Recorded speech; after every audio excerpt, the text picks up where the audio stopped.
Good morning, I'm Taylor Wilson, and today is Friday, May 17th, 2024. This is The Excerpt. Today, a look at Biden's use of executive privilege surrounding his deposition on classified documents. Plus, the Texas governor has pardoned a man who killed a Black Lives Matter protester. And today marks 70 years since the decision that led to the desegregation of schools. President Joe Biden invoked executive privilege yesterday to keep the recording of his deposition about storing classified documents at his home confidential. I caught up with USA Today Justice Department correspondent Bart Jansen to learn more. Bart, thanks for hopping on. Thanks for having me. So Bart, what exactly is at issue here, and what did this move functionally do? What it really did is block the House, where House Republicans have sought to obtain the recording, from getting it, at least for the time being. The Justice Department has already released a transcript of the recording.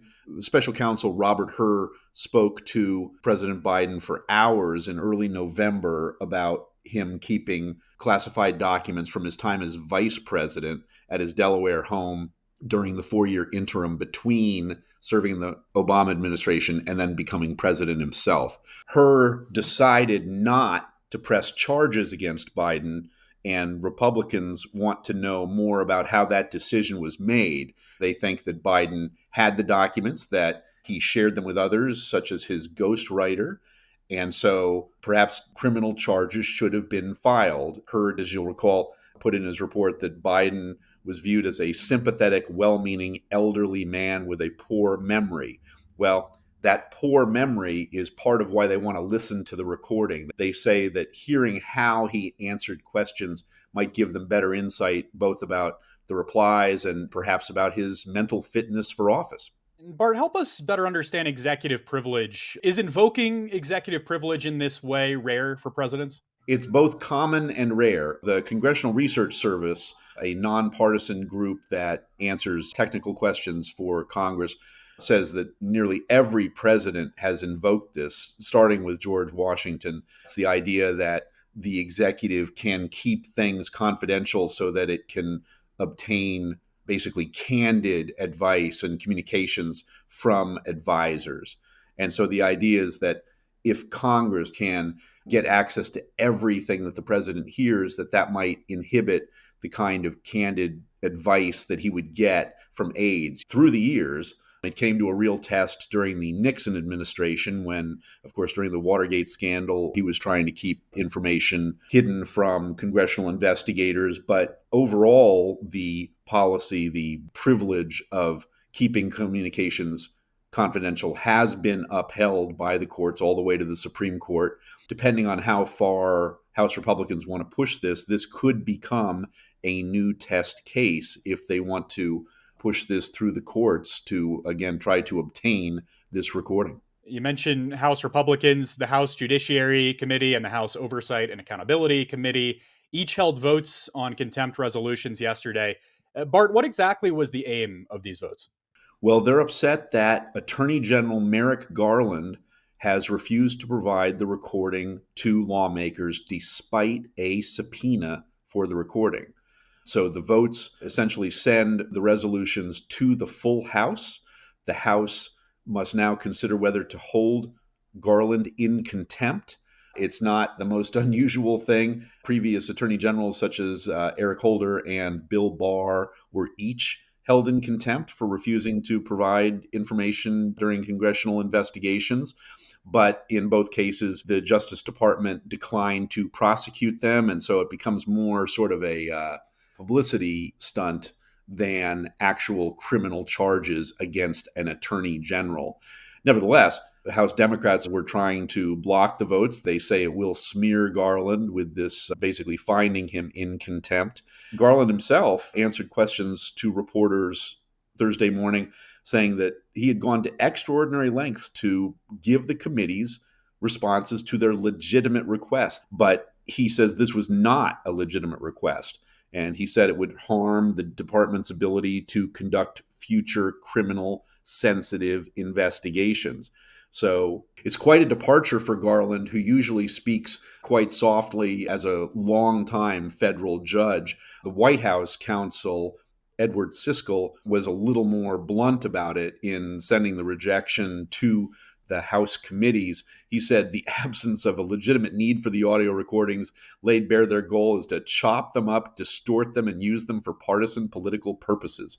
So the White House was pulling no punches on these requests. They consider this partisan theater, but House Republicans say that this is important for them to be independent, to be able to judge Biden and his fitness for office.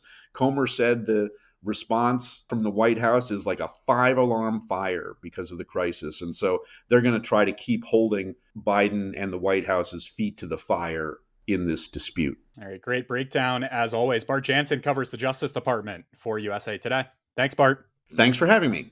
The Judiciary Committee voted 18-15 along party lines to approve the contempt resolution after a 4-hour hearing. And the Oversight Committee also voted along party lines 24-20 to approve its own contempt resolution after a testy hearing. Texas Governor Greg Abbott has pardoned Daniel Perry, the man who killed Black Lives Matter protester Garrett Foster in 2020. That summer, Perry shot and killed Foster after driving into a racial justice protest in Austin. Perry claimed that he shot Foster, who was carrying an AK-47 rifle, in self-defense.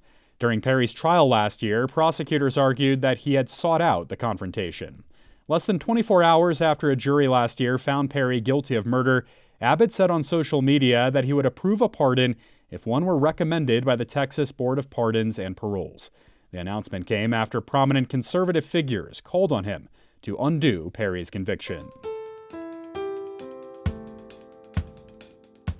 The Supreme Court yesterday upheld the Consumer Financial Protection Bureau's funding mechanism in a challenge brought by the payday loan industry. The move keeps the Obama-era agency in place and sustains a regulation from 2017 that cracked down on payday lenders. Instead of putting the Bureau through annual budget fights on Capitol Hill, like most of the government, the CFPB is funded through the Federal Reserve, an effort to shield it from political pressure. Critics said the arrangement violated the Constitution and the principle that Congress alone holds the power of the purse.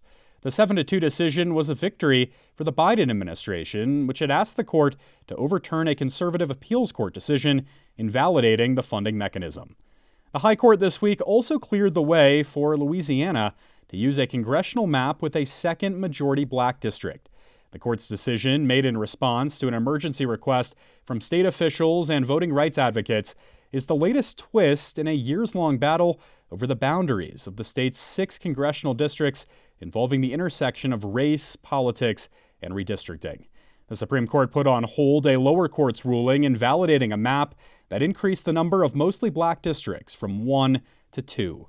You can read more with a link in today's show notes.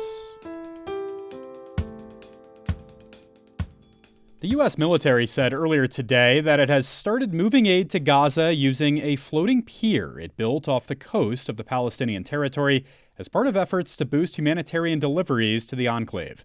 U.S. Central Command said in a statement that no U.S. troops went ashore as trucks began using the makeshift dock.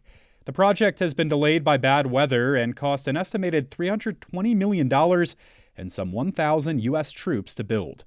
The UN and international officials have stressed that maritime access for aid deliveries should not be viewed as a substitute for land routes to Gaza via Israel and Egypt, which can handle a higher volume of trucks.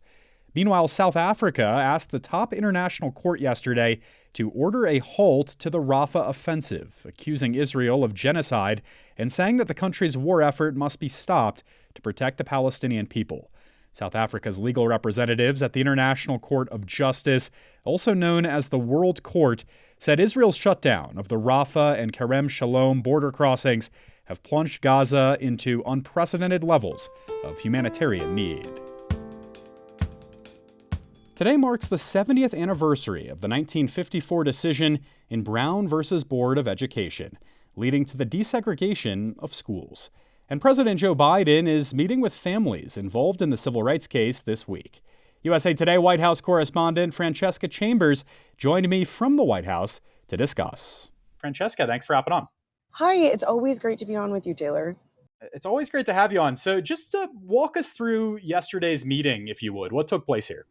Well, the meeting, Taylor, with the families and plaintiffs, as well as members of the NAACP, took place behind closed doors in the Oval Office, so we didn't get to see it. But they did come outside and hold a news conference with White House reporters afterwards. And it was really interesting. Cheryl Brown Henderson, whose family is the namesake of the Brown case, said that one of the plaintiffs in the meeting asked the president to make Brown v. Board of Education decision date a national holiday. Now, asked about this later, the president's public engagement advisor, Steve Benjamin, noted that he had made Juneteenth a federal holiday. And he also pointed out that the president had taken other steps, including passing anti-lynching legislation, as well as pursuing policing reforms. Can you help us understand how this meeting was really emblematic of Biden's evolution on civil rights issues? So if you recall, Taylor, there was this flashpoint moment in a 2019 Democratic presidential primary debate in which now Vice President Kamala Harris noted to him that she had been bused to school as a child in California. Now, Biden had been against busing, which was a forced integration program that took Black students and brought them to white communities to go to school and vice versa. Now, a few months later, he went on to win the South Carolina Democratic primary, which was largely because of the Black community, and it came after a major endorsement from a congressman and a civil rights leader. He picked Vice President Harris to be his running mate on the ticket. And the White House stressed repeatedly yesterday what he's done for the Black community, including larger investment in HBCUs. And recall that he was vice president to the first Black president, Barack Obama. You know, Franchesca, we're in this moment where debates and political battles have popped up over diversity, equity, and inclusion efforts. How is Brown versus Board of Education still relevant today? Families talked about that a little bit. And Taylor, in an interview prior to the meeting with President Biden, Henderson told me democracy is on the line. And this part was really interesting. She said that democracy gave birth to the rule of law, and the rule of law gave birth to Brown v. Board of Education. And so for Henderson, who founded the Brown Foundation, which seeks to educate people across America today about the impacts of the case, this is still very relevant. So more events are set for today, Franchesca. What can we expect? Well, President Joe Biden will be speaking at the African American Museum in Washington, D.C., at an NAACP event. And also over the weekend, he'll be giving the commencement address at Morehouse College in Atlanta, Georgia. He'll speak on Sunday evening at an NAACP event in Detroit, too. All right, Franchesca Chambers, USA Today White House correspondent. Thanks as always. Thanks so much. Thanks for listening to The Excerpt. We're produced by Shannon Ray Green and Bradley Glansrock, and our executive producer is Laura Beatty. You can get the podcast wherever you get your audio, and if you're on a smart speaker, just ask for The Excerpt. I'm Taylor Wilson, back tomorrow with more of The Excerpt from USA Today.